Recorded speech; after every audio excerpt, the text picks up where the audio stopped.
All right, so we previously touched on this subject a couple of months ago. I made a video speaking about this, which we're talking about these Travis Scott Jordan 1 fragments, right? Shout out to Boss Dub Kicks. He was mentioning that as far as all the early pairs, which have already hit the streets, he was saying that most of them joints are fake, right? Unless they're either gifted or seeded out from Jordan Brand directly from the source. They're pretty much all fugazi, right? Which this was back in September. It's now November. The release is right upon us. Unfortunately, this sneaker is super limited, highly coveted. It's gonna be really difficult to get your hands on these joints. And for all the people that end up taking L's, I know there's gonna be a lot of people considering, paying resale, hitting that secondary market, which I just wanna warn you, like with all the fake pairs, which have already hit the streets, which are already on the market, right? If you're paying resale for a sneaker like this, I would say it's probably a 50% chance you're actually gonna be buying a fake, right? So unless you're somebody who likes to play like a good game of Russian roulette or something like that, don't say JA didn't warn you, right? And I just feel like because people like Bossed Up Kicks, myself, we're kind of small fish in this big pond of the sneaker community. I think this went over a lot of people's heads, right? But as far as this latest update, I think this post is gonna wake up a lot of people, right? You got Mr. Unloved Ones talking about, hey, everybody gets hit one time or another. It's unfortunate, but it's why I caution my people to stay away from early sellers and pairs unless they know exactly where they're coming from. So he shared a screenshot from fellow sneaker YouTuber Seth Fowler, which this is a guy that has over 1 million subs on YouTube, which he posted this image talking about, tried to sell these on a resale platform to get my size, but they did not pass authentication. Gonna get a second opinion, which is absolutely crazy, right? We got Seth Fowler unfortunately getting caught up with a fake pair of sneakers, which is absolutely insane. So let's go ahead and see what the people are quoting. This dude put, everybody want to be first one in the pool. Now look at you freezing, which that's not the right way to take this, right? I feel like Seth is not somebody who's out here, trying to scam or con anybody. And honestly, it looks like unfortunately he just got caught up with a fake. I know he buys a lot of his stuff off GOAT. So this person put, the units are so slow, especially in the States, that I easily assume every reseller has posted fakes. These are not easy to get, retail or backdoor, which unfortunately I mentioned, like if you're out here considering paying resale, right? This is a sneaker which a lot of people are gonna wind up taking L's once these drop. It's gonna be the fear of missing out. They may consider hitting that secondary market, which prices right now are absolutely insane, right? Can you imagine buying a pair of these joints from StockX where right now, ahead of the drop, they're going for a little less than under $2,000, right? And can you imagine, this is a shoe which, the fact that so many people are gonna miss out on these, the fact that they're so limited, I'm assuming that prices could even eventually go up for these joints right here. It happened with the last fragment release. These are so special that I could actually possibly see these joints going up. So can you imagine you're out here paying $2,000 for a sneaker like this, just rolling the dice with the chance that you could actually get caught up with a fake pair of sneakers. So as far as Seth's video right here, which he posted previously 2 weeks ago actually. So he's had these joints for a decent little minute. Here's a screenshot of the shoes, which based off this look, like I couldn't tell y'all these were fake, right? Like just from looking at a sneaker, I can't tell the difference between real or fake, but it's getting spooky out here as far as that. But as far as the price, like can y'all imagine how much he paid for these joints early? Thankfully enough, AI went ahead and summarized the video, right? So right here it says the reviewer expresses his personal liking for the shoe design and quality, stating he'd be stoked to get them at retail. Stoked? Bro, what does stoked mean? Is that like bad or something like that? Let me see.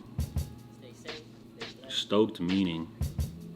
So stoked is an expression for like being excited.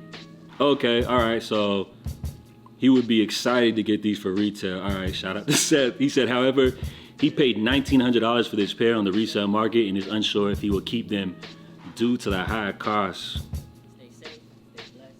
Bruh. My man Seth paid $1,900 for a pair of Fugazis, right? That's crazy, bro. He went ahead and tried to sell them joints on the secondary market and they did not pass authentication. That's mind-blowing, right? Can you imagine if that happened to you? Which is why I know a lot of people could get to joking on, bro, but imagine if that was you. Put yourself in his shoes, right? Getting caught up, paying $2,000 for a pair of shoes, which turned out to be fake. Trying to review these early for the people, which is wild because literally it's a review of fakes, which when you think about it, all of these hype limited drops, all these early pairs which resellers, or I should say YouTubers, are showcasing over here on YouTube on the platform, like Does this just mean that like everything is a lie and we should question any early reviews, right? It's just something to consider, right? It's why I personally don't encourage people to pay resale, which is why I say don't support these early pairs, because 9 times out of 10, when a sneaker is dropping early, it's either going to be backdoored, stolen, or in this case, fake, which is why I just really don't rock with it. So is this a point where like maybe we should slow down on some of these early reviews? I'm just saying, these are just questions. I would love to know what you guys think down in the comment section. Now, as far as the comments on that particular post, this dude, Scuba Steve, said, great advice. I noticed the Seth pair was fake from the get-go when I saw his review. That's crazy, because I can't tell that them joints are fake just by looking at them. Somebody put, yep, it happens more than folks know. These fakes are not what people used to be seeing. They need to really educate themselves and stop guessing with pride and ego. I mean, I think it's just gotten to the point where we can't even tell the difference anymore.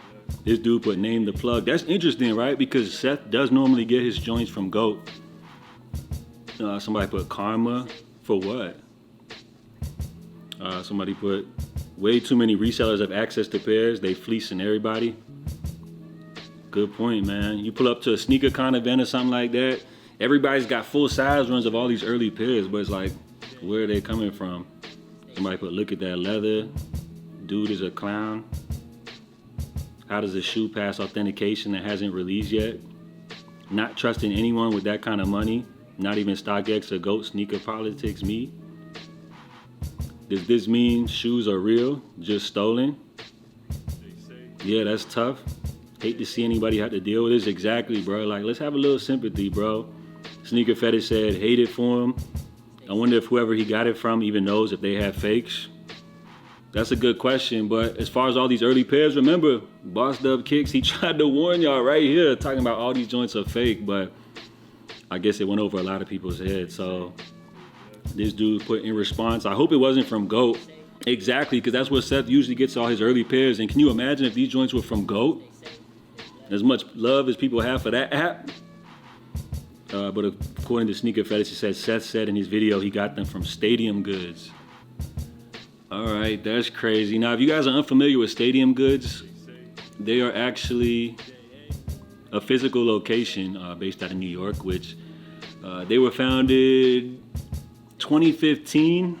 They were eventually purchased by LVMH, which expanded the operations. But you can head over to the website. They're essentially just a secondary marketplace, just like you would see with GOAT, just like you would see with StockX. So as far as Stadium Goods, right?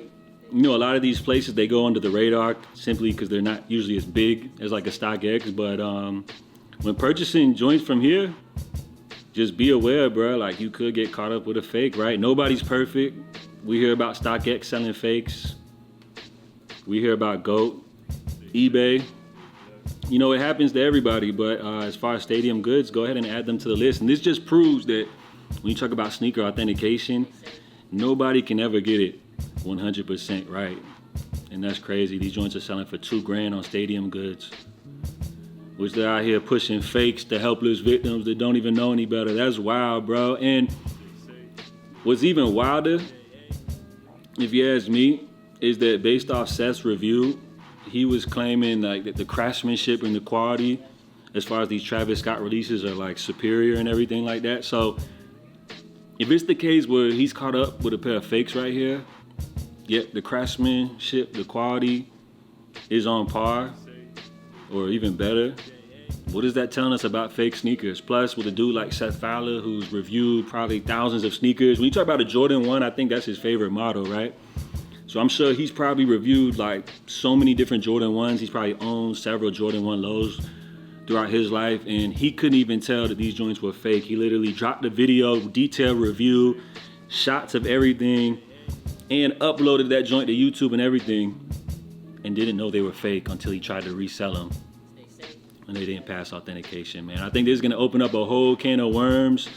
It could also be the case, remember, before we jump to too many conclusions, right, that maybe the app was wrong. Maybe they got it wrong and this was a legit pair. But for me, I'm questioning all the early pairs of these that drop. Matter of fact, I'm questioning the authenticity of every early sneaker review that I see now on YouTube. And as far as paying resale, it's just another reason like not to, right? You're literally gambling. And when you're talking about paying over $1,000, $2,000 for a pair of shoes, like, just don't do it, man. So let me know what you guys think. JATV, I'll catch you guys next time. If you enjoyed this update, smash the like button. If you enjoy the content, consider subscribing. I'll catch you guys next time. Stay safe, stay blessed. I'm out. Love.